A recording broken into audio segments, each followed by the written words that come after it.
Ортамызда шашымызды жинап, телефонымызды дауысқа қояйық. Көңіл күйіміз қалай? Бүгін сабаққа дайынбыз ба, балалар? Дайынбыз. Көңіл күйіміз жақсы, иә? Ал балалар, бүгін топта кім кезекші? Кім кезекші қыздар? Кім жоқ? Бүгінгі сабақта Шаяхметова әлде жоқ. Денсаулық жағдайына қараймыз. Жақсы. Отыра қойыңыз. Ал біз өткен сабақтарда біз осы енді мемлекеттік тілде іс жүргізу тәртібі бойынша жалпы бөлімдерді тарауларды қорытындылап келе жатырмыз. 3 топқа 3 тақырып қорытынды ретінде үй тапсырмасы ретінде берілген болатын, иә? Бірінші топ, сіздердің тақырыптарыңыз қандай болды үй жұмысы? Біздің тақырып бұйрық. Бұйрық тақырыбы, сіздердің тақырыптарыңыз екінші топ? Қызметтік хат, үшінші топ? Өмірбаян тақырыбын қорытындылау болатын. Ал жақсы, кәне кім жауап береді? Үй тапсырмасына топтың жұмыспен жұмыстырынша топпен бірінші топ. Енді сіздердің балалар бірінші айтайық қыздар, алдарыңызда бағалау қағазы жатыр. Топ жетекшілері сол бағалау қағазына үй тапсырмасынан бастап сабақ уақытында берілетін барлық тапсырмаларға баға қойып отырамыз. Бірінші топтан кім шығады? Келіңіздер, топпен істедік, жақсы. Келіңіз.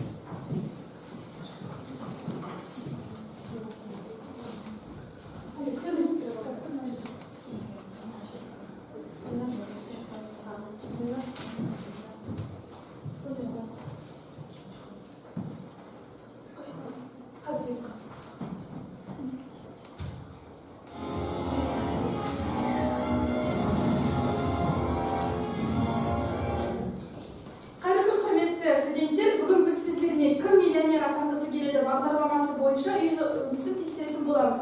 Жалпы осы ойынның ерекшелігі бүгін біз сіздермен топ бойынша жұмыс жасаймыз. Яғни бізде екінші топ және де үшінші топ осы сұрақтарға жауап береді және ойынның соңында қомақты ақшаға ие боласыздар. Сіздердің алдарыңызда арнайы күннің көзінің бейнесі берілген.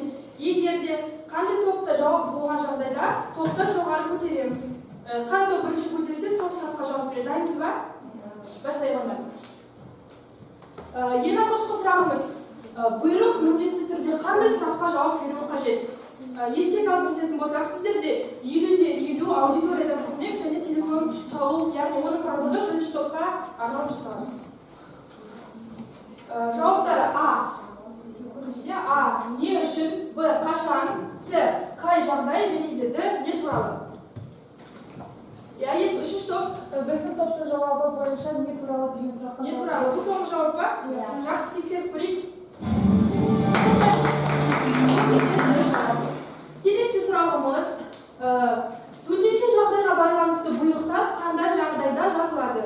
Яғни сіздер бөлшекшіліктің сөздерге назар аударыңыздар. Төтенше жағдай біздердің ұялы телефондарымызға хаттар келген кезде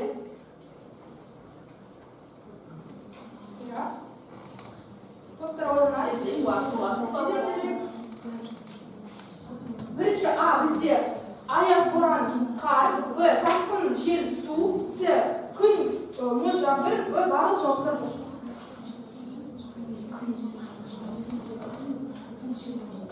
Бұйрық тақырыбы бойынша. Үшінші топ, бізде үшінші топ өте белсенді келе. Жақсы сіздің жауаптарыңыз. Тасқын, су деген Б вариантында. Жақсы жауапты тексеріп көрейік. Өте тамаша. Келесі сұрағымыз, бұйрықты рәсімдеудің ең маңызды бөлігі А. Мәтіні, Б. Атауы, С. Мақсаты, Д. Себебі. Сіздер үйреде немесе қоңырау шалу сізді көмекші құралдарды пайдалануыңызға болады. Екінші топ кішкене тезірек. Уақытты ескере отырайық, балалар, уақытты оқылды. Үйреде немесе аудиториядан көмек немесе телефон шалу. Тағы үшінші топ. бұйрықты рәсімдеудегі ең маңызды бөлігі мәтіні. Мәтіні дейді, жауапты тексеріп көрейік. Дайындығы өте жоғары деңгейде екен. Және келесі сұрағымыз, дубликат дегеніміз не? Жақсы, екінші топтың жауабы С, яғни бізде. Келесі сұрақ, бұл бізде Мелиоравскийдің пікірінше бұйрық сөзі қандай мағына береді?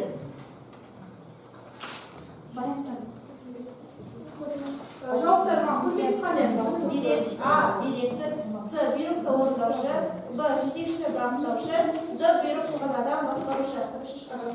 Үшінші топ. Қане екінші топтың жауабын айтып кет. Бұйрық басқарушы. Екінші Бұйрықты басқарушы. Бұйрықты Екінші топ сізден жауап жасын.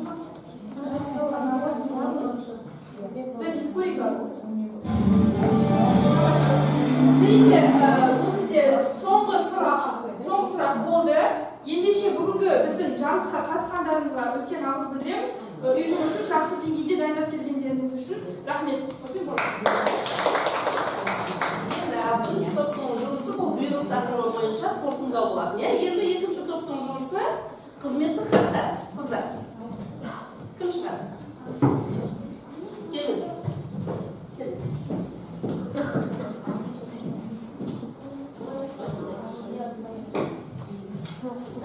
Ал қызметтік хаттар туралы. берілген тақырып қызметтік хат бойынша тапсырмалар Зайыз. Бірінші тапсырма бізде мозаика сияқты орындалады, яғни қызметтік хаттарға байланысты. Бірінші біз хаттың түрлерін көрсеткен сұрақтарға жауап беретінді берілген сөздерді хаттың түрлерін табу керек. Яғни хаттың қандай түрлері болады? Хаттың қандай түрі? Ескертпе, жауап, хабарлама, кіріспе сөз, күнді шақыру, негізгі мәтін, растау, қызметтік тақырыбы. Жалпы хаттың қандай түрлері осы ішінде бар.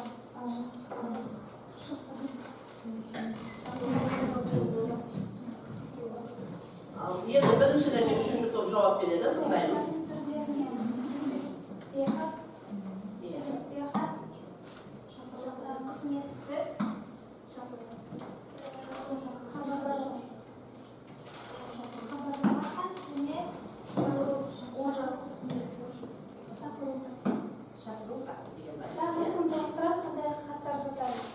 Хаттардың түрлері ғой, түрлері қандай бар?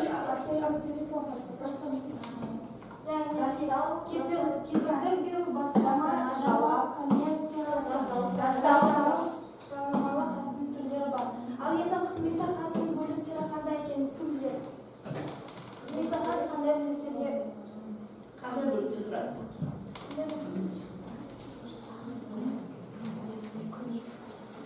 Өз тестілер, бұл негізгі мәтін жіберіш жолы. Балалар жауап береміз.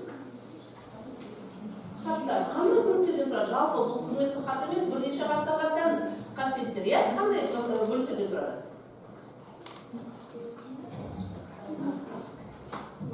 Жауап беріңіз. Тақырыбы. Бірінші Сөзінен, оның күні, негізгі мәтіні, мәлімет, жалпы мақсат көрсетілген бөлігі, сонымен қатар жіберушінің қолы, сонда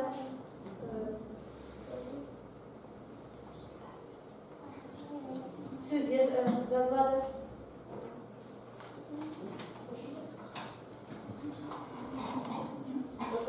Екі мен аты.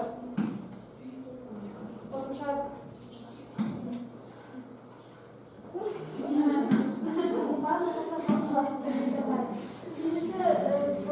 тапсырма. Ол бізде бөлікшіде сияқты болады. Қазір мұнда берген сұрақтарға жауап беру арқылы мұнда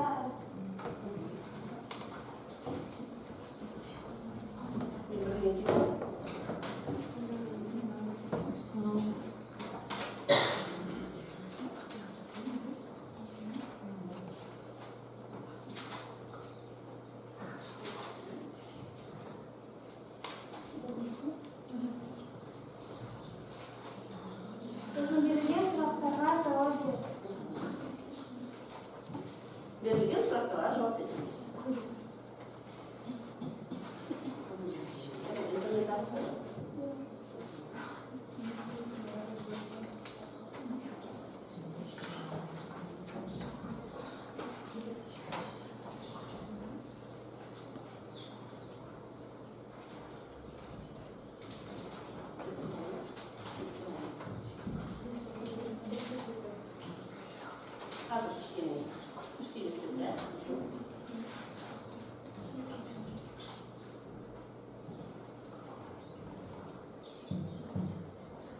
Жасалбол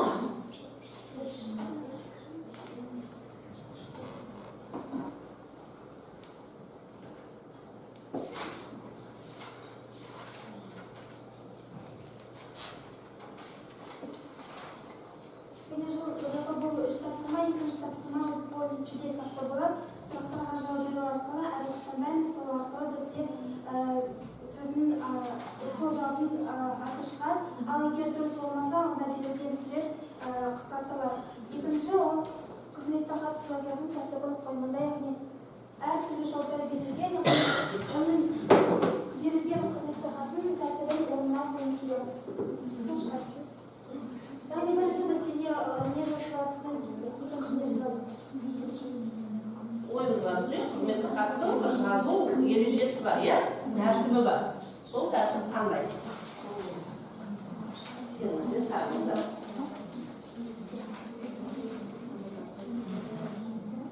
Тұршады, өзің шақырады. Әсет. Мұнда егер бір жауап болмаса, ол қысылмен беріледі, дауыстан дұрыс болса, жасымен беріледі. Бағымыз деп, оны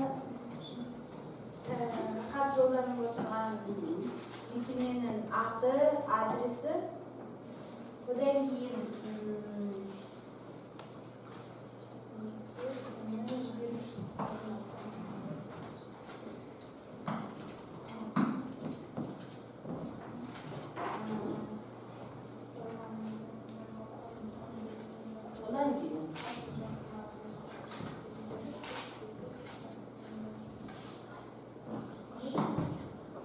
сосын кімнен жіберіліп отырған жайында, одан кейін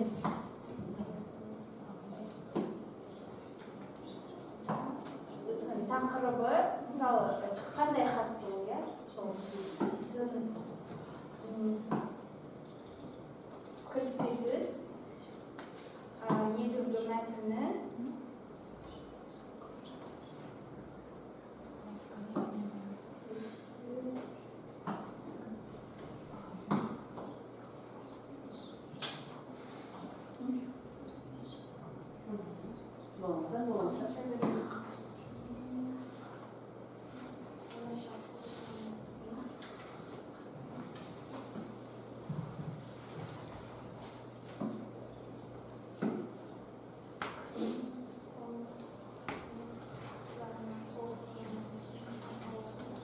Күні мен қол қай кезінде жазылады? Қай кезінде? Соңында жазылады ол.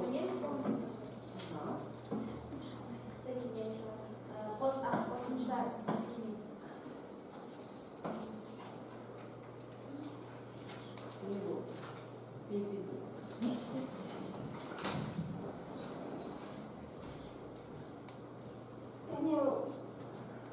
барлығында шықты, содан кейін ол дұрыс болса жасымен беріледі. Жалпы реті дұрыс болды ма? Жалпы реті дұрыс болды. Енді кішкене өтізеген бойынша дұрыс көрсетпей тұр, сондықтан енді кішкене көрсете алмай қалды. Жалпы енді қызметтік хаттың ретін көрсету керек болатын, шынар ретімен қойып шықты, иә? Ал енді үшінші топтың жұмысы, келіңіздер, тез. Үшінші топтың үй тапсырмасы. Негізінде жаңағы студенттерге арнап өмірбаян жазуға нұсқаулық ретінде бейнебаян алып келу міндеттелген болатын. Мен жаңағы жергілікті компонент орнату мақсатында өзіміздің мамандықпен байланыстыра отырып, Ыбырай Алтынсариннің өмірбаянын сіздерге бейнебаян түрінде алып келдім. Кішкене қысқарды, мен уақытым қозғалмады. Сен деген бақылайды.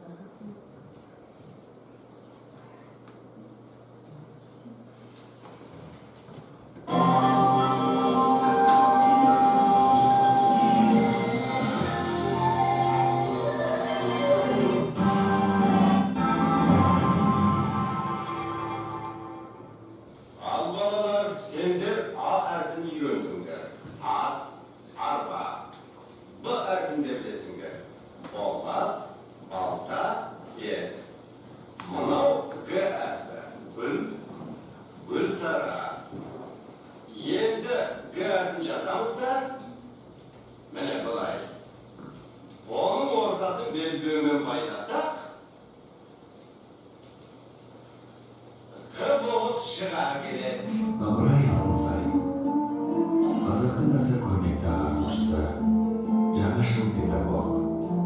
Өзі әрі ақын, әрі жазушы, әрі этнограф, фольклоршы, әрі аудармашы және публицист. Bir сөзбен айтқанда, өз заманының ақыл ойшылы, әрі қоғам қайраткері. Бар саналы ғұмырын халқын жаңа заманның өркениетті елдерінің қатарына қосу жолына арнаған қара қазақтан шыққан бірінші адам. Шын аты Ибрахим. 1841 жылы Қостанай облысының Қостанай ауданы Арқарағай ауылында туған.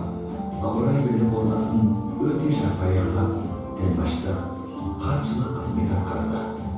Өз бетімен көп ізденіп, білім қорын молайта келе, Ыбырай туған халқына пайдалырақ басқа бір қызмет істеуді мақсат етеді. Осылайша ынтасы ағартушылыққа ауды.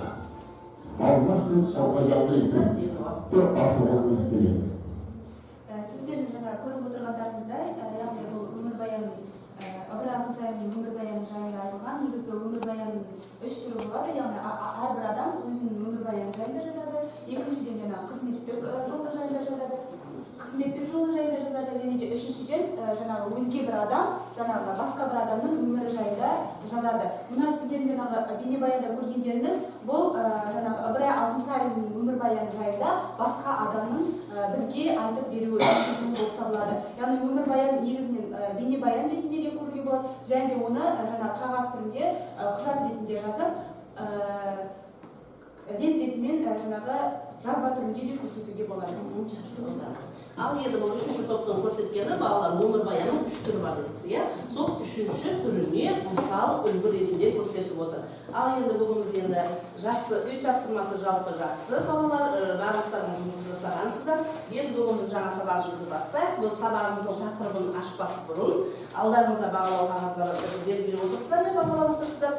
Мағжан Жұмабаевтың мынандай сөзімен бастағым келіп отыр. Жақын адамдарының, достарының, жалпы азаматтың жақсылығына сеніп, адамдықты құрметтей білу, әдептіліктің, адамгершіліктің белгісі деп айтқан екен Мағжан Жұмабаев. Ал жалпы енді осы адамдардың ең жалпы жақсы қасиеттерінің бірі бұл сенім болып табылады, иә? Сендер сенім деген сөзді қалай түсінесіздер? Сенім деген сөзді. Я, айтыңыз, сенім. Жалпы сенім деген сөз айтып тұрғанда жеке менің ойымша сенім ол қандай да бір тұлғаға өзіндік бар дүниедегі сенім артуы. Мысалы, егер де мен өзім болашақта жанымнан табылатын досым өлім болған жағдайда, мен бүгінге Мариямға мысалы өмір бойы сеніп жүремін. Яғни ол адамның ішкі дүниесіндегі қандай да бір құнды қасиетінің бірі жақсы. Ал енді сенім артқанда адам өзі қандай неде болады, сезімде болады. Сендерге плюс сенім артып тұр, иә? Адамдар бар ма? Сенім артпайтын да адамдар бар. Ал сенім артып тұр. Жаңа Мариям айтады, Гүлнұр айтты, иә? Мен Мариямға сенім артамын деп. Сен қандай сезімде болдың? Сенім артамын. Яғни бұл жерде менде ең басты қасиет менің мойнымда, ол менде жауапкершілік болып табылады. Яғни маған сенім артып тұрғанда, мен ол қыздың үмітін ақтамай, оның өзінің қалаған, яғни қандай мақсатта маған сенім артып тұрғанына байланысты, соған байланысты іс-әрекет жасап, үлкен жауапкершілік танытуым тиіс. Үлкен жауапкершілік танытуым тиіс. Және осы сенім, мысалы, Гүлнұр Мариямға сенім артып отыр, сонда Гүлнұрдың сезімі қандай болады? Яғни ол ешқандай уайымдамайды, себебі ол адамға сенеді. Ол жауапкершілікпен сол істі атқаратынына уайымдамай, нақты қадамдар жасауға жақсы. Ал үшінші топ, сіздердің ойларыңыз сенім туралы. Меніңше, Сіздерге жалпы сіздің топқа сенім жасауға бола ма? Болады, иә? Неге? Оны сіздер дәлелдедіңіздер ме бір-бірлеріңізге? Иә, дәлелдедік. Себебі әрбір кез келген ашық сабақ болсын, жай сабақ болсын, топтық жұмыс барысында әр студент, яғни өзіне берілген тапсырманы жауапкершілікпен орындауға тырысады. Бұл жерден, яғни сен ол адамға екінші сабақта сенім арта алатынын білесің. Яғни сен біріншіден көңілінде алаңдаушылық болмайды, екіншіден тыныштық күйде боласың. Жақсы, бөлім отырағы жақсы. Ал енді осы сенімге байланысты, мен алдарыңызда сіздерден қағаз жатыр, иә? Бірінші топта сенім алға жетелейді, екінші топ сенім менің серігім, және үшінші топ мен сенемін жастарға деген сенім туралы сөздер бар. Кәне, осының мағынасын ашайықшы, ойласыңыздар, бір жарты минут бір минут ойласыңыздар. сосын топтан бір адам жауап береді.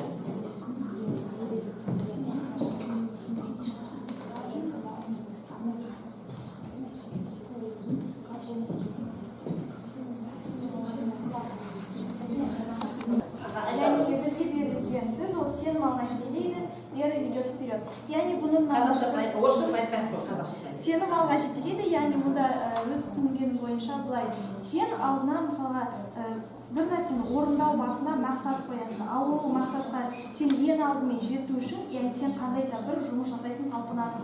Ол жұмысты жасау барысында сен яғни ол өзіне ғана сену керексің, яғни мұнда өзіне сену арқылы сен белгілі бір жұмысты қолға алып, артынан оның белгілі бір дәрежеге, яғни жоғары белестеген көрінеді. Жақсы, отыр ғой. Зейін ұшып, кім жауап береді? Ализа. Сенім мені серігім, біз оны былай түсінеміз. Сенім ол мысалы егер де қандай да бір досына өзің сенсең, сен бұл жерде жаңағы қиыншылық болса сен білесің, сен сенетін адамың бар, саған қолдау көрсететін, саған сенетін, жанына қиыншылықта қасында болатын жаңағы жан болсын дейді ғой. Жақсы болды. Үшінші топ. Уақыт қыздар. Мен жастарға сенемін. Қазіргі кезде жай сөзбен айтатын болсақ, ол бүгінгі күн, ертеңгі тарих. Қазіргі кезде елбасымыз Нұрсұлтан Әбішұлы Назарбаевтың өзі айтқандай, болашақ жастардың қолында. Сондықтан да біз қазіргі жастардың істеп жатқан істері, қазіргі жастар жетіп жатқан жетістіктеріне сенетін болса, біздің болашағымыз жарқын болады деген сенімдемін. Жақсы. Ал енді осы сенім сөзіне сүйене отырып, осы іс құжаттарын жүргізу пәні бойынша қандай тақырып бүгін деп ойлайсыздар? Сенімхат деп ойлаймыз, иә? Сенімхат дегеніміздің орысшасы ал жақсы. Сенімхат дегеніміз, сенімхат деп ойлаймыз. Енді жалпы сенімхат дегеніміз бір заңды тұлғаның немесе жеке адамның екінші бір жеке адамға немесе заңды тұлғаға сеніп тапсыратын іс қағаздарының бір түрі болып табылады. Қазір біз сіздермен бейнетаспадан қараймыз, сенімхат дегеніміз не және қандай түрлері бар сенімхаттың. Сол бойынша қорытынды ойларымызды айтып, кішкене жазып аламыз әптерімізге. Қараймыз, тыңдаймыз, бәріміз оқып отырамыз.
Түсінгенімізді әр топ айтады. Мен түсінді келесі топ жалғастырып, қайталамаймыз. Бір-біріміздің айтқанымызды жалғастырамыз, толықтырамыз. Бірінші топ. Мен түсіндік. Айта аламыз. Жалпы сенімхат бұл қандай бұлталған өзі келеді. Екінші бұлталғаға сенім тапсыру үшін жазылатын жазба шарттары болып келеді. Және сенімхатты беру кезінде, яғни оны бұзу туралы бірінші қарастырылады. Яғни оны бұзған кезде біз біріншіден нотариусқа баруымыз керек. Және нотариус сенімхат беруші адамға оны хабарлауы тиіс. Сенімхат беретін, алатын адамға да хабарлауы айтылады. енді осы сенім хаттың мәтінінде біз сенімді адамның лауазымы айтылады және төлқұжаттың деректемелері жазылады. Деректемелер міндетті түрде жазылады. Айып айта қойыңыз. Сенім хаттың мерзімін сенім білдірушінің өзі белгілейді. Яғни лагерьге заң бойынша сенім хат 3 жылға дейін созылады. Лагерь белгіленбеген болса, сенім хаттың жазылған күннен бастап 1 жылға сақталатын болады. Жақсы. Осы сенім хатты егер біз 1 жыл, 3 жылға емес, егер де 5 жылға бергіміз келетін болса, біз бере алмаймыз. Біз береміз 3 жылға, 3 жылдан кейін тағы да басқа сенім хат жазып береміз. Басқа сенім хат жазып береміз. Енді бір кішкене өзгеріс мына жерде. Соңғы қазір автокөлікке, осы Қазақстан Республикасының автокөлікке бұл сенім хат берілмейді. Тек страховка дейміз ғой, сол арқылы ғана автокөліктерде жүруге болады, автокөлікте жүруге болады. Енді біз мысалы мұғалім болғандықтан біз ертең оқушылармен, студенттермен бір жерге барамыз, бір сайысқа, немесе бір ғылыми бір жұмысты атқаруға баруымыз мүмкін, сол кезде ол бала, мысалы ол 15-тен асса, 15 жастан асса, ол мұғаліммен, тренермен ол бара береді, сенім хатсыз бара береді. 15-ке дейін балаларға сенім хат талап етіледі. Кәне тыңдап алайық сол туралы, кішкене тыңдап алайық сол туралы. Ал қараймыз, балаларға арналған сенім хат, балалардың қалай? Нужна ли намеренность на вывоз ребенка за рубеж? Да, нужна. Особенно если ребенок путешествует с одним из родителей или вообще самостоятельно. Для того, чтобы у вас не произошел неприятный инцидент на паспортном контроле, вам необходимо взять реально заверенную доверенность от второго родителя, а также свидетельство о рождении вашего ребенка, особенно если у вас есть разные фамилии. Для того, чтобы просто доказать, что это ваш ребенок. В противном случае, если у вас не будет вышеуказанных документов, то миграционный полицейский имеет право вас не выпустить из страны. И тогда ваш визит будет просто испорчен. Жақсы. Бұл жерде шетелге, баланы шетелге алып кету бойынша, ал осы Қазақстан бойынша бізге сенім хат керек па балаларға? Неше жасқа дейін? 15 жасқа дейін. 15 жастан кейінгі балалар мұғаліммен және жаттықтырушылармен сенім хатсыз жүре алады. Қазір дәптерімізді ашамыз. Кішкене бір екі сөйлем, осыдан не түсінді, қандай түрлері бар сенім хаттың, қандай жағдайларда беріледі және не көрсетілуі керек деген мағлұматтарды дәптерімізге жазып аламыз.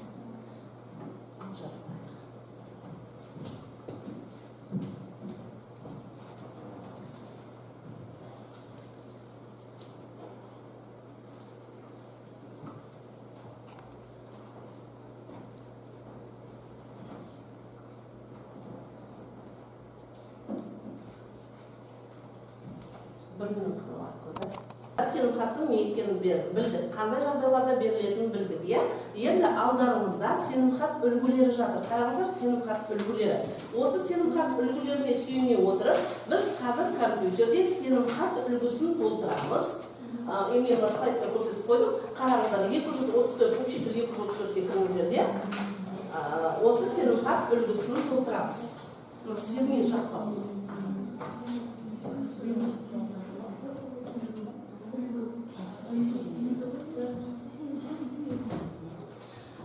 Осы сенім хат үлгілерінің алдарыңызда үлгісі бар. Сол үлгіге қарай отырып, сенім хат үлгісін толтырамыз. Word құжатында.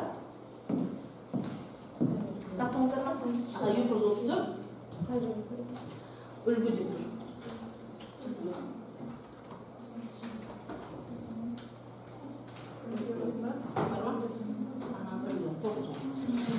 Топ бойынша бір топқа бір жұмыс.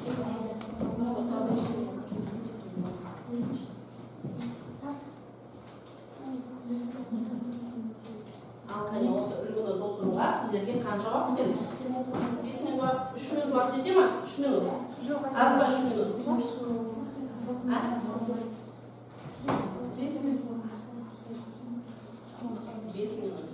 Ал басқа.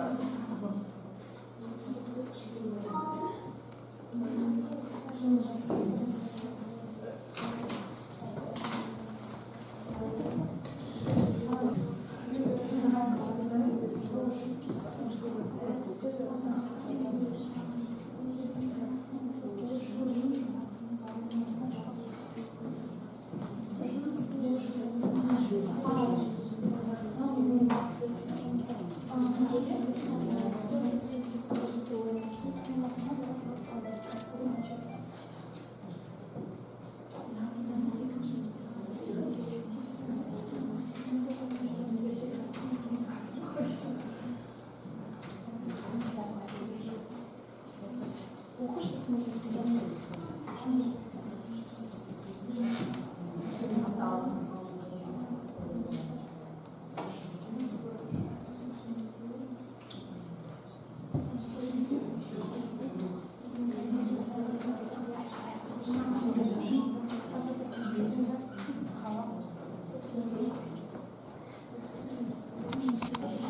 және мына учительге жұмысты жіберіңіздер. Жібердіңіздер ма? Жіберіңіздер.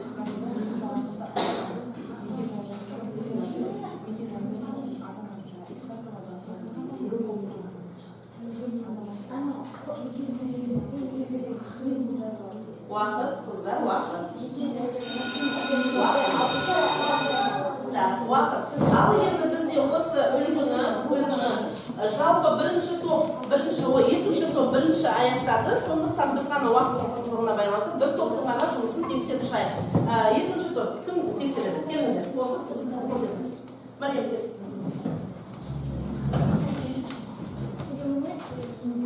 Қалай жүр? Және екінші топтың үлгісін тексеріп шығайық. Әкелген дұрыс па, бұрыс па?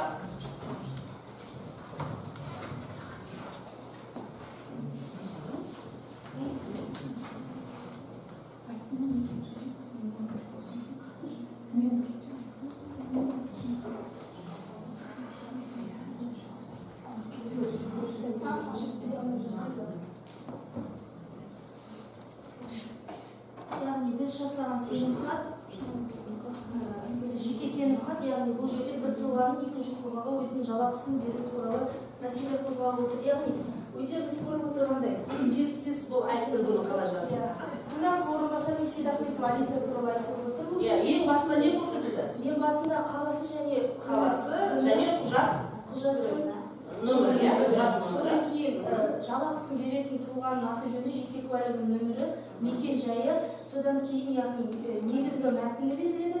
Содан кейін сенімхатты біз неше жылға бергіміз келеді сол туралы, сосын тұлғалардың аты жөні және де нотариуспен куәландырылған бізге нотариустың уақыты және де нотариустың қолы мен аты жөні беріледі. Иә, мөрі берді.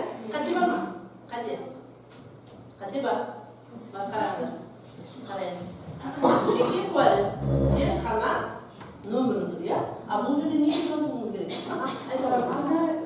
Берілген күні және кім берді жеке құжатты, кім берді, соны толықтырып жазуымыз керек. Жақсы отырамыз. Ал ары қарай енді балалар жалпы осы сенімхатты бір жағдай болған кезде біз кез келген уақытта өзіміз сенімхатты бере бермейміз. Бір кез келген бір жағдай болып қалған кезде ғана біз осы нені береміз, сенімхатты береміз. Қазір алдарыңызда қағаз бар, я жағдаяттар бойынша қағаз бар, қараңыздар. Ойданудың жұмысы деген қараңыздаршы. Осы топтық жұмыс болады. Қазір бірінші Алмас пен Айгүлдің анасы қайтыс болды деп басталатын мәтінді аласыздар. Екінші топ мекеме басшысы өзінің есепшісіне деген аласыздар. Үшінші топ Мараттың әжесі қартайды деген жағдаятты алып, осы жағдаятты не істейміз? Сіздерде жазылып тұр, не істеу керектігі жазылып тұр. Қараңыздар. Не істеу керек жағдаяттар бойынша? Оқимыз, сахналаймыз. Уақыт дайындыққа 5 минут қана уақыт. 5 минут уақыт. Содан кейін қорғауға 2 минут уақыт.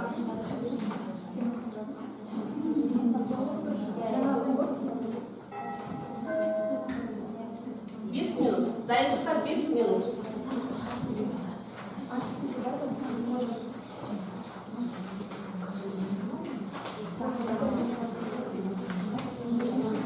Дайындыққа 5 минут.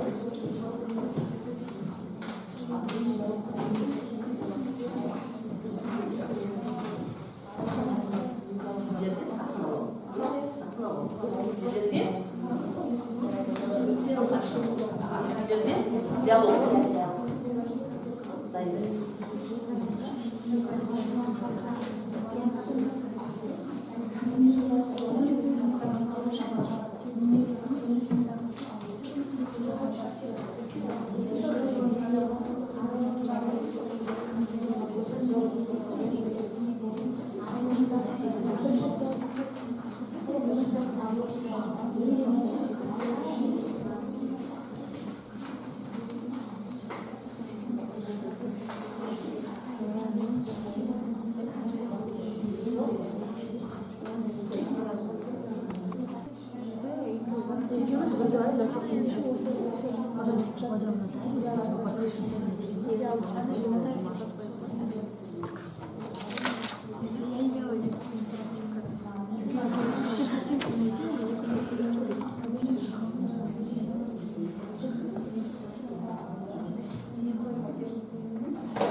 Üçüncü top oldu.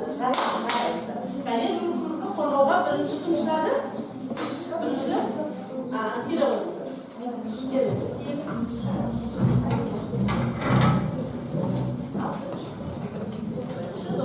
топ қандай жұмыс атқарылады дейсіз? Яғни біздің бірінші топқа берілген жағдаятпен таныстыратын болсам, Алмас пен Айгүлдің анасы қайтыс болды. Аналарынан 2 бөлмелі пәтер қалды. Айгүл анасынан қалған пәтерден мұрагерлікті рәсімдеу үшін інісі Алмасқа сенімхат жазып берді.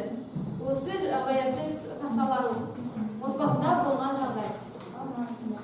Сен білесіз ғой, біздің қалған пәтеріміз бар. Бірақ мен ол пәтерімді өзіме жасыра алмаймын. Өйткені мен сапарға кетуім керек. Қазір сенімен екеуміз нотариусқа барып, сенің атқа жазамыз. Сәлеметсіздер ме? Мен есімім Қожахметова Айгүл. Сіздер қандай шара бойынша кеттіңіздер? Біз өте пәтерді екеумізге бөлдік. Пәтер кімнің атынан жазылған? Менің атынан. Сіз атыңыз ба? Жақсы. Сіз пәтерді кімге сеніп тапсырып жатырсыз? Ініммен, Алмасымен. Ініңіздің аты жөні? Құжаттарын алып қарайсыз. Құжаттарыңызды сіз маған почта арқылы жіберген болатынсыз. Мен барлығын қарап шығып сізге уақытты созбас үшін бірден дайындап бердім. Бұл сізге беремін деген сенімхат, ал сіз құжатта қабылдауға келісеміз деген қол қоюларыңыз қажет. Яғни құжаттың уақытты ұзақ мерзімге есептелген. Осымен білгендеріңізге рахмет. Ақырында кәсіпке. Жақсы. Енді бұл жерде Айгүл мен Алмас жалпы уақытша беріп тұр ма? Бұл жерде жалпы жағдаяттың берілуіне байланысты уақытша беріп тұр, себебі апасы Айжас уақытша себебі апасы сапардан келгеннен кейін оның ары қарай бөлуін өз мойнына алады. Немесе екінші жағдайда қарайтын болсақ, ұзақ мерзімге беру де мүмкін. Себебі осы барлық пәтерді бөлу жұмыстарын Алмас інісі өз мойнына тоқтай алуына рұқсат береді. Бұл жерде кішкене түсінбей тұрсыздар сіздер. Жалпы Алмас пен Айгүлдің анасы қайтыс болды ғой, енді бұл інісінің пользасына, бұл апасы енді бұл пәтерге ешқандай қатысы жоқ. Тек қана інісімен қалады бұл пәтер деген жағдайда көрсету керек еді көріністі. Ал екінші жағдай, келіңіз.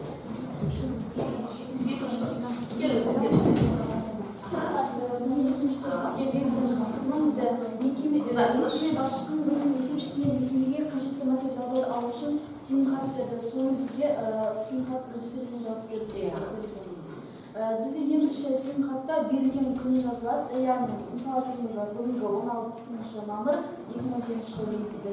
Екінші осы сенімхат есепші байдың мүлікке беріледі. Және де оның куәлігі сериясы, және де нөмірі, және де оның қай жерде қай жылы берілгені жазылады. Және де мәтіні негізге келетін болса, материалдық құндылықтарды мекемеге қажетті материалдарды алу үшін беріледі деп негізгі мәтін жазылады. Және берілген адамның аты жөні және куәлік нөмірі. Мысалы айтатын болсақ, Қайсар ШС-ның басшысы Мекебаева Әсел Қайырбекованың және де оның куәлік нөмірі жазылады. Және де оның бүгінгі күнді және де 24-ші сенімхатты алған қолы және қойылымдық қол жазады. Және де осы жаңа сенімхатты нотариус арқылы бізде бекітіледі. Ол нотариустың қолы және де оның қалған адамның аты жөні жазылады. Жалпы нотариус арқылы сенімхат берілгенде ол 3 экземплярда, 3 данада беріледі. Біріншісі сенімхат алушыда және екіншісі сенімхат берушіде, үшіншісі нотариуста қалады. Жақсы, отырыңыз. Түсінікті ма екінші топтың жұмысы? Жақсы, түсінікті. Үшінші топ. Үшінші топ, келіңіздер.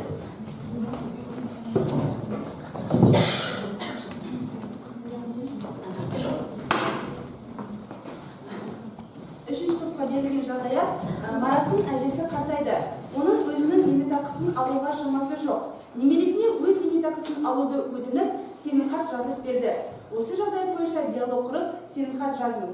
Қазір сіздер назарыңызда отбасында болған оқиға. Зәтуан, жаным білесің бе? Сен білесің, менің аяғым ауырады, шаршаймын. Осы қазір маған ай сайын жалақының өзін алып қойды ойда шаршаймын. Сен жассың ғой, қазір қандай жағдайлар бар жасалған зейнеткерлерге? Әже, қазіргі таңда сенімхат деген бар. Сенімхатыңыз нотариусқа толтырсақ, әр ай сайын сізге зейнетақыңызды мен алып сізге әкеліп отырамын. Сізге де оңай болады. Баяғыдан бері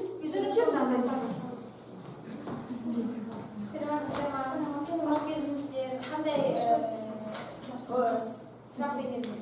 Қызым, мен өзім немереме сенімхатты жасырғым келді. Себебі ай сайын маған барып өтіп өтіп. Жақсы, онда ендеше қазір сенімхат оқып шығайын мәтінін. Сіздер растайсыздар, иә? Сенімхат, Қостанай қаласы, 16.05.18 жыл. Мен Дүйсенбаева Дәметкен Жүнісқызы, жеке куәлік нөмір 24.05.05.0391, күні 01.05.12 жылы МВД РК берілгені, мекенжайы Герцен көшесі 36 үй, 17 пәтер. Менің зейнетақымды алуға авиационная 10 үй, 4 пәтер мекенжайында тұратын азаматша Ескакова Замзагүл Серікқызына сеніп тапсырамын. Бұл үшін Ескакова Замзагүл Серікқызы менің атынан барлық құжаттарға қол қою, өтініш жазу құқығын беремін. Мінеки бүгінгі күн 16.05.2018 жыл. Және сіздің аты жөніңіз, мынау сіздің қолыңыз. Бұл сенімхат 3 жылға беріледі. 3 жылдан кейін егер тағы да ары қарай осы немереңізге тапсырғыңыз келсе, онда тағы да қайтадан сенімхат жазуға тура келеді. Мінеки мынау сіздің менде қалады, мынау сізге, мынау сізге. Тағы да бір айта кететін жағдай, негізі бұл сенімхат бізде жеке сенімхат түріне жатады. Жеке сенімхаттарға бізде жаңағы зейнетақы, жәрдемақы, тағы да басқа стипендияны алатын болсақ, соны тек сеніп тапсыру беріледі. Бірақ біз қазір сіздерге сенімхаттың нотариуста белгіленуін көрсетіп кеткен болатынбыз. Алайда бұл сенімхаттарды нотариалдық жаңағы нотариалдың көмегінсіз жай бір дана ретінде ғана қолдануға болады. Ал енді қызым балалар, жақсы жарайды. Енді бір жалпы осы сенімхатты нотариус арқылы берілген. Жалпы бұрынғы кезде, енді 2 жыл бұрында ауылдық кезде осындай әжелеріміз немерелеріне қолдан жазып сенімхат берілген болатын. Бірақ қазір осының барлығы бізде нотариус арқылы беріледі. Енді қазір сіздерге топтық жұмыс постер арқылы түсіндіресіздер. Сайтқа кіріп, әр топ сайтқа кіріп жұмыс жасайды. Сайтта мысалы бірінші топтың жұмысы мына сайтқа кіресіздер де нотариустың шығу тарихы. Жалпы бұл нотариус шетелден келе жатқан ұғым бізге, иә? Осы нотариустың шығу тарихы туралы мағлұмат жинап түсіндіресіздер. Екінші топ Қостанай облысындағы нотариустардың мекен жайы мына сайтта көрсетілген және сенімхат туралы мағлұматын және сенімхаттың міндеті. Сенімхат алғаннан кейін оны орындау керек, иә? Сол туралы жұмыс жасаймыз. Үшінші топ төлемақыларды және балаларға арналған сенімхаттарды және наша газетінде осы сенімхаттарға, балаларға арналған сенімхатқа байланысты мақала жарияланған болатын. Осы тақырыптарды ашамыз. Ал қараймыз. Сайттарды қараймыз. Уақыт, дайындыққа уақыт 10 минут, әр топқа 2 минут уақыт беріледі қорғауға.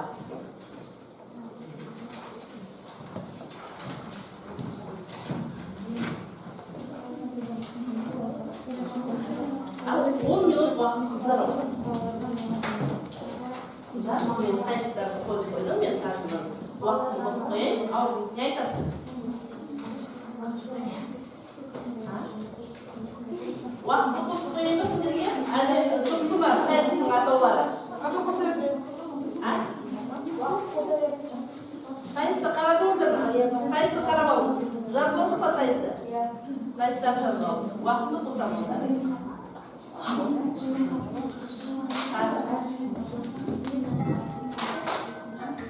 Оны мен кішкене ертерек аяқтауларыңызды көрмедім.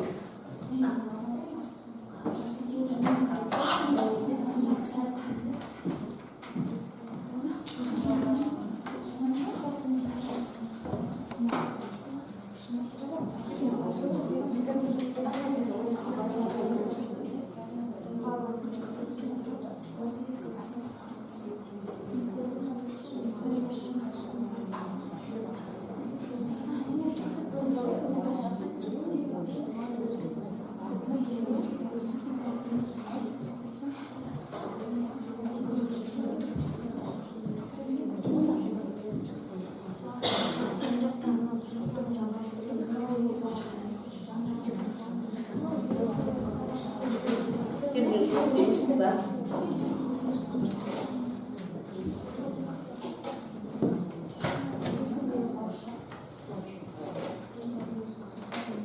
Дайынсыз ба?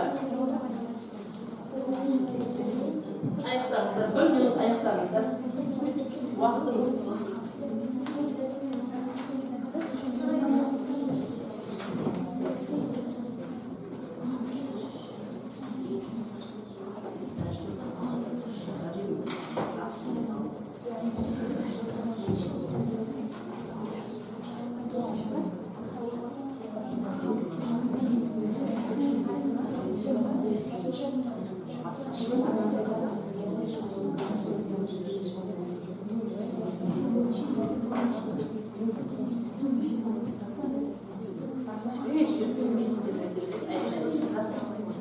Кім аяқтады?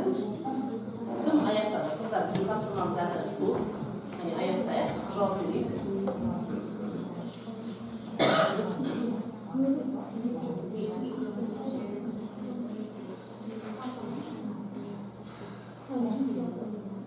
Екінші топ болыңыздар ма?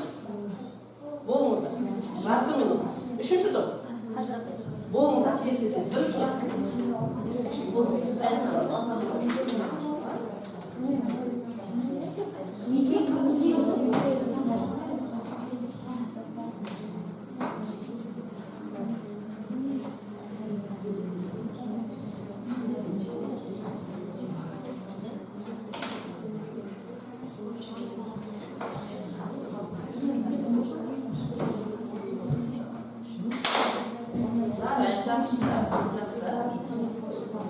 Жұмысымызды аяқтаймыз қыздар.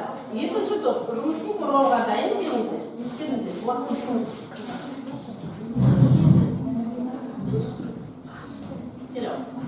Ал балалар, қыздар, тыңдаймыз. Екінші топтың жұмысы. Ал тыңдаймыз. Яғни бізде Қостанай облысында жұмыс атқаратын нотариустар туралы айтамыз. Негізінен ең алдымен біз сіздерге нотариус дегеніміздің сол туралы жалпы мәлімет бергіміз келіп отыр. Нотариус дегеніміз латын тілінен аударғанда хатшы, жазбашы деген мағынаны білдіреді. Яғни бұл нотариалдық іс-әрекеттегі және де түрлі заңды әрекеттер мен құжаттарды куәландыратын тұлға болып табылады. Тақырыптан ауытқымаймыз, тақырыпты ғана айтамыз. Яғни бізде мына жерде қандай баптарда не туралы берілген және де нотариустың міндеті болып табылады, өзіміздің постерде жүреміз. Яғни біз сіздердің алдарыңызға Қостанай қаласында бізге жақын аумақта орналасқан нотариустар туралы аты жөндерін және мекен жайларын жазған болатынбыз. Бірнешеуіне ғана тоқталамыз. Бірнешеуіне болсақ, бізге Қостанай қаласында Абай 241-де Айткулжина Жанара Жақсылықова деген кісінің басқаруымен бізде нотариус жұмысқа қарады. Бізге біздің колледжге жақын нотариус. Және де біздің Қостанай қаласындағы Әл-Фараби көшесіндегі 63-ші мекен-жай бойынша бізде Айбешев Дулатович деген кісінің басқаруында нотариус бізге жақын жұмыс жасайды. Қостанай қаласы бойынша, облыс бойынша неше нотариус бар? 181 нотариус бар. Сұрақ бар ма балалар? Түсінікті ма? Қостанай облысы бойынша 181 нотариус бар. Жақсы, отырыңыздар. Үшінші топ, келіңіздер. Бірінші топ, кім келеді? Үшінші топ, болыңыздар, уақыт болыңыздар, не дайындадыңыздар? Тез. Үшінші топ, бөлім тұрыңдар, бұл тез, уақыт.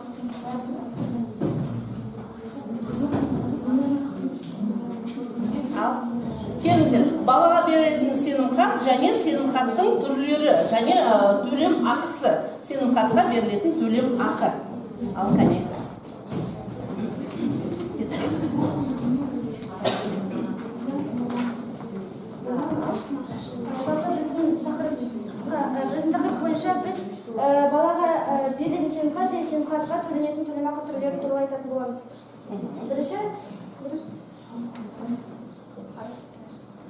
бірінші келетін болсақ, сенімхатты жасау барысында әртүрлі осы төлем ақылар қолданылатын болады. Ол үшін келетін болсақ, ол 1 айлық есеп-шоттан адамның жалақысынан алады. Ол үшін айтатын болсақ, месячный расчетный показатель МРП ретінде саналатын болады. Осы адамның мысалға бір белгілі келісімге отыру барысында сенімхатты жазуына болатын болсақ, ол физическое лицо болса, ол 2 МРП-да, ал және юридическое лицо болса 1 МРП болады. Физическое лицо қалай қазақша? Физикалық па? Жеке тұлға. Заңды тұлға деп бөлінеді. Заңды тұлға деп бөлінеді. Және тағы қарастыратын болсақ, осының ішінде осы баланы біз қарастырған бойынша ол баланы балаға сенімхат жазу барысында 1 айлық осы есеп көрсеткіштермен саналатын болады. Ал егер де осы жаңағы белгілі бір мысалы жаңа баланы емес белгілі көлік несін айдау жөнінде болатын болса, онда осы жаңағы 50% ғана төленетін болады. Және осындай әртүрлі сатыларға бөлінген әрбір адамға және де әрбір мысалы нотариалды ненің 50% төленеді? 1 айлық не? 1 айлық көрсеткіштің 50% төленеді. Және де әрбір осы көрсетілген келісімшартта отырған әрбір мысалы баланы немесе көлікті немесе недвижимость дейміз ғой, жаңағы үй мекен жайды, үйлерді жылжымайтын мүлікті серік тапсырған кезінде осы есеп шоттар арқылы ақша төленуі тиіс. Енді жалпы осы сенімхат баланы қала жаңағы облыс аралығында немесе шетелге шығару барысында сенімхат беріледі ме деген сұраққа жауап беретін болсақ, ең алдымен бізде жаңағы Қазақстан Республикасының неке және де отбасы кодексі бойынша бізде жаңағы баланың заңды жаңағы тұлғалары ол ата-анасы немесе асырап алған ата-анасы болуы мүмкін, немесе жаңағы патриархаттық тәрбиедегі жаңағы тәрбие берушілер болуы мүмкін. Егер де наша газетіндегі мақала не туралы? Онда яғни бір әйел өзінің туысқанын басқа жаққа алып кету үшін бұрындары жай егер бір сенімхатты қалай алуға болады деген сұрақ беріліп, соның жауабы берілген. Жақсы, отырыңыздар. Тез үшінші топ. Үшінші топ. Бірінші. Келіңіздер.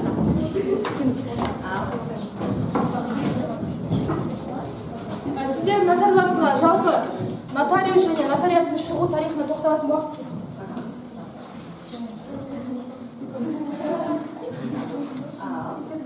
мен дым сабақ оқи алмай отыр. Маған нотариустың шығу тарихы туралы берілді. Менің атым Негеш, мен қайдан енді оны табам? Мен білдім, қаме олардан сұрайын. Нотариус деп отырғанымыз, ол жазушы. Негізінен нотариус сөзі ежелгі Римде пайда болған, көбінесе ол адам құқықтарын қорғау жөнінде шыққан. Ол нотариус, яғни бұрынғы кезде тек қана жазушы адамдар ғана болған, яғни сауатты жазған адамдар. Сол себептен де латын тілінен аударғанда ол жазушы деген мағынаны білдіреді. Қысқаша жауап беріңіз. Уақыт. Жазушымен қоса басқа да түрі болған, оны біз табельон деп атаймыз. Яғни ол қандай да бір құқықтық құжаттар мен материалдарды өз еркімен жазады және ол тек қана мемлекетке және де бағынады және ол үшін ол ақша алады. Рахмет. Тез.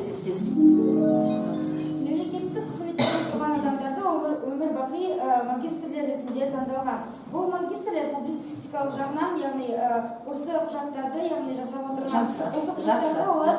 Рахмет. Европей елінде нотариус әрдайым лайықты орын алуда. Сонымен қатар Франция елінде де қайталанып келеді. Жақсы. Құжатқа сенімдік бір құжатты тапсыру үшін біз бұл бұрынғы кезде арнайы бір протокол ұйымына бару керек. Енді ол кездегі сенімхатты бізді жалғандығын тексеру мүмкіндігі тумаған болатын.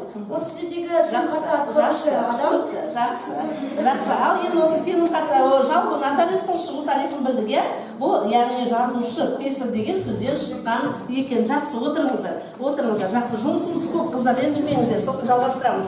Ал жарайды, жақсы. Енді қазір біз осы сайттар арқылы нотариустың кімдігін, қандай жағдайда сенімхат берілетінін білдік. Енді осы сабағымызды біздің колледжіміздің талабы ретінде біз қазір осы полиглот ойынын ойнайық. Қайда ойнаймыз? Балалар, қараймыз бәріміз. Қараймыз. ойынын ойнаймыз. Кәне кім біледі, үш тілділікте сол ақпарат өшірген ортадына қойылды. Бір кезде өтініш, қазақша, орысша бізде. Я өтініш.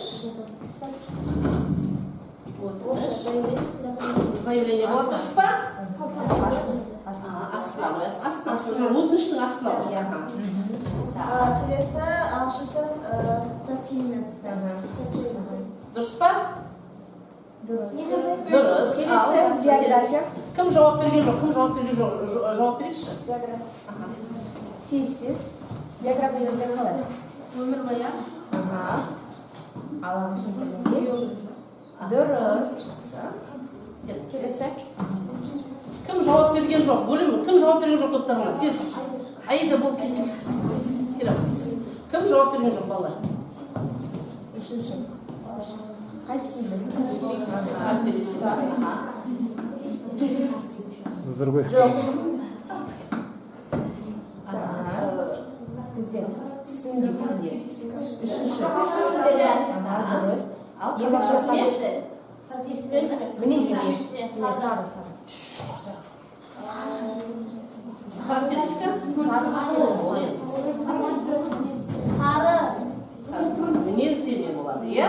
Характеристика мінездеме болады. Жақсы. Кім жауап берген жоқ? Келіңдер. Recommendation.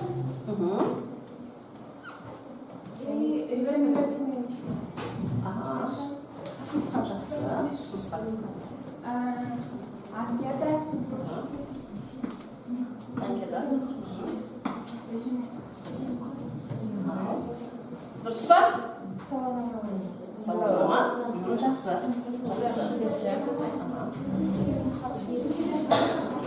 Тез.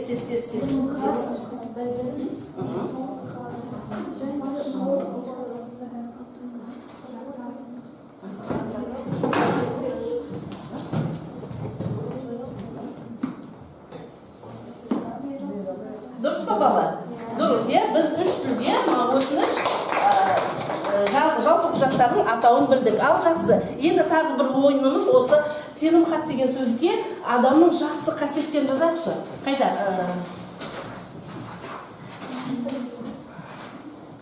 Мариям қайсыды? Мынау, иә?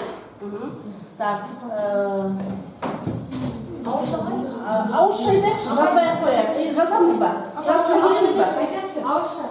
Бір-екі сөзіне ғана жазайықшы, бір-екі сөзіне ғана. Кел, сенім хат, қазір.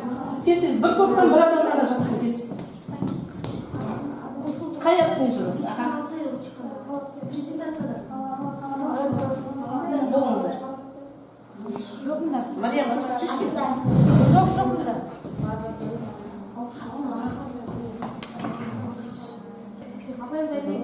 Қазір.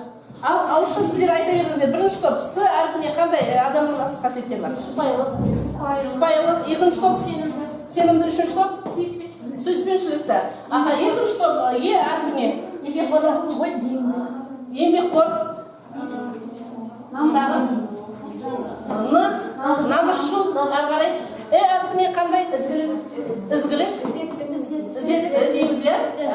Так, ал әрпіне мейірімді. Ал жақсы. Х әрпіне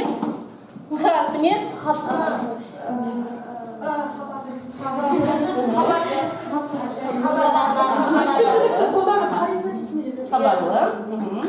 Так, жақсы. А әрпіне адамның адал. Және Т әрпіне талапты деп жақсы адамның қасиеттерін біледі екенбіз, иә? Ал жақсы. Енді қазір тез жұптық жұмысында компьютерде тест жұмыстар бар. Осы қорытынды ретінде тез тест жұмысын орындаймыз. 1 минут қана уақыт беріледі. Тест жұмысына жұптық. Екі адам бір компьютерге. Тез қыздар барды.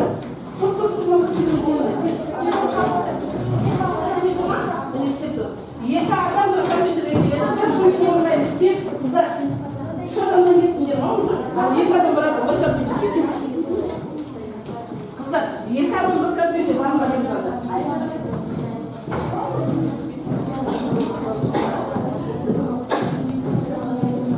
Бұлар компьютерде істейді ғой, қыздар.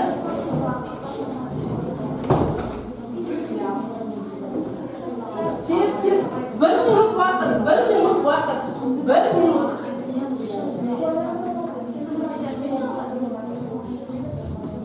уақыт. Тез. Ал бастаңыз, тез 1 минут. Топ басшылары бағаларын қойып шығады. 1 минут көп ойламаймыз. Сұрақтар қойыңыз.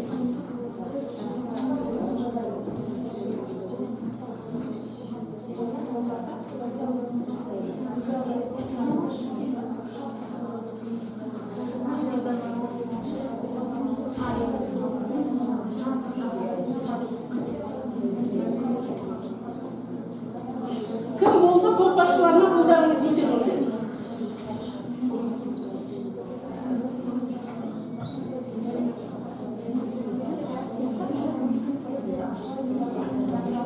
Қыздар, тезірек. Тестқа арналған уақыт бітті, аяқталды. Отырыңыздар. Тестқа арналған уақыт бітті. Топ басшыларына бағаларыңызды айтасыздар. Ал жарайды, жақсы. Жалпы бүгін енді біздің сенімхат деген тақырыбымыз бойынша сіздерге тапсырма тақырып түсінікті ма? Иә, түсінікті. Ал енді Мариям, қорытынды ретінде біз не дайындадық бұл сабаққа?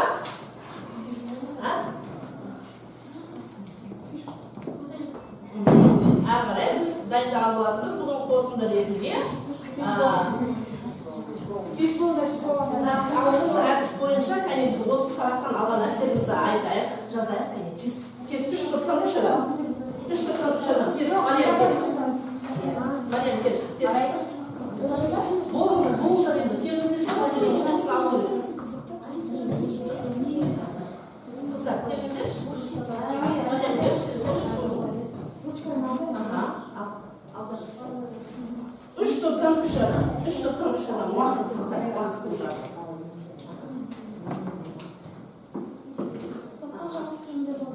Топтық жұмыс тиімді болды. Жақсы. Екінші топ. Не жазасыздар? Тез. Жаңа мәліметтер алып 3-ші топты жазамыз. Тез келіңіз. Аида кел. Арайым кел. Бұл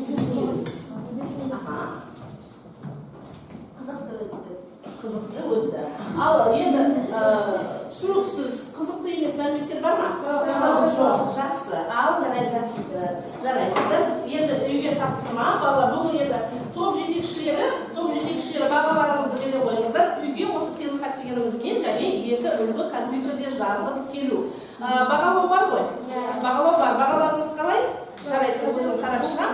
Бағалар уақыттың аздығына байланысты өзім бағаларыңызды қарап шығам. Бағалау қағаздарыңызды беріңіздер. Сұрақ бар ма балалар? Жоқ. Рахмет, сабақ аяқталды. Сау болыңыздар. Бағалау. Қыздар, бағалау қайда?